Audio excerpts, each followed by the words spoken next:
Autumn of 1886 arrived dry and unforgiving across the frontier town of Red Creek.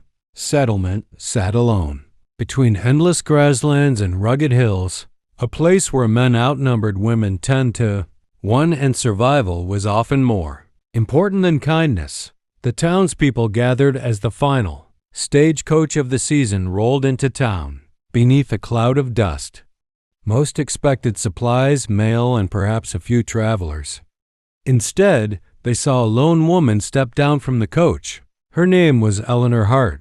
She carried only a weathered suitcase and wore a determined expression that immediately drew attention. Whispers spread through the crowd. What was a woman doing alone in such a remote place? The town's ranchers, merchants, and miners watched with curiosity. Some were suspicious. Others were amused, but Eleanor paid little attention to them. She had come with a purpose. Hidden inside her suitcase were maps, books, and plans left behind by her late father, a surveyor who had spent years exploring the territory. He believed Red Creek could become far more than a forgotten frontier outpost.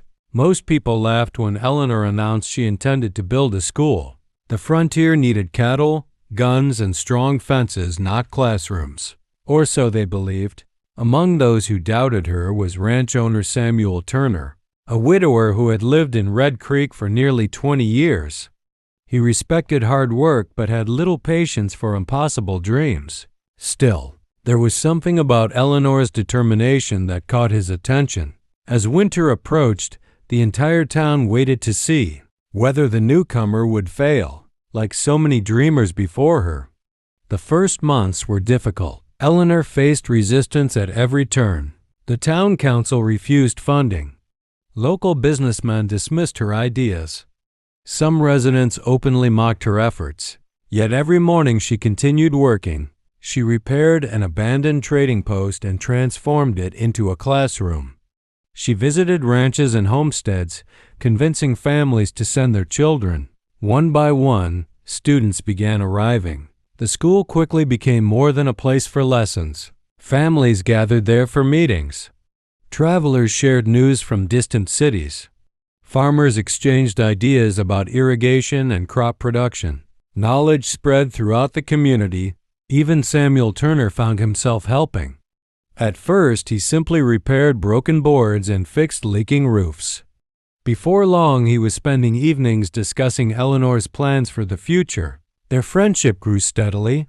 As the town changed, so did its fortunes. Inspired by Eleanor's vision, residents began improving roads, expanding businesses, and attracting new settlers. For the first time in years, Red Creek felt alive. But success often creates enemies. A wealthy land speculator named Victor Kane arrived with plans of his own. He intended to purchase large sections of land and control the region's future. Eleanor stood in his way. When Kane realized he could not buy her support, he decided to destroy her reputation instead. Rumors spread across town. Old friendships were tested, and Red Creek found itself divided.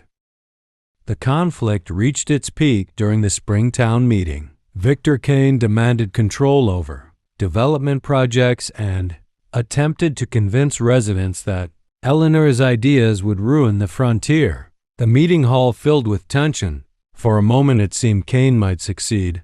Then something remarkable happened. One by one, townspeople stood to speak. Parents described how their children had learned to read. Farmers explained how new knowledge improved their harvests. Shop owners spoke about increased trade and opportunity. Even Samuel Turner rose from his chair. He reminded everyone what Red Creek had been before Eleanor arrived, a struggling settlement slowly fading into obscurity. Then he pointed toward the woman who had stepped off the stagecoach months earlier. "She didn't change this town," he said.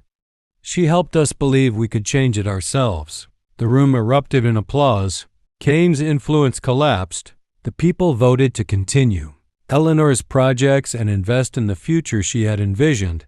Years later, Red Creek became one of the most prosperous communities in the territory. Railroads arrived, businesses expanded, families settled permanently. And at the center of it all stood the schoolhouse that started everything. As for Eleanor and Samuel, their partnership eventually became something deeper. Together they built a life neither had expected.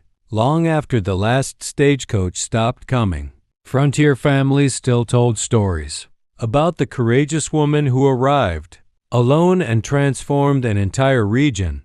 The frontier changed because one person refused to accept that things had to remain the way they were.